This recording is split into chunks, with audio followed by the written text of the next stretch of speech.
Hey, it's the MC guy that didn't let me ask my question.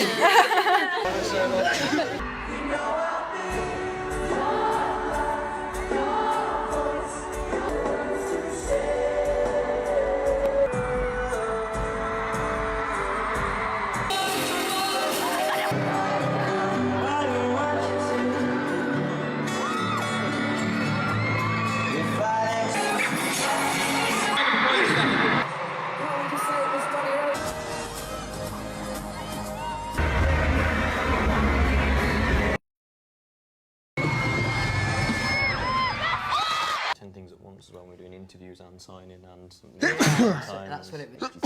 I guess.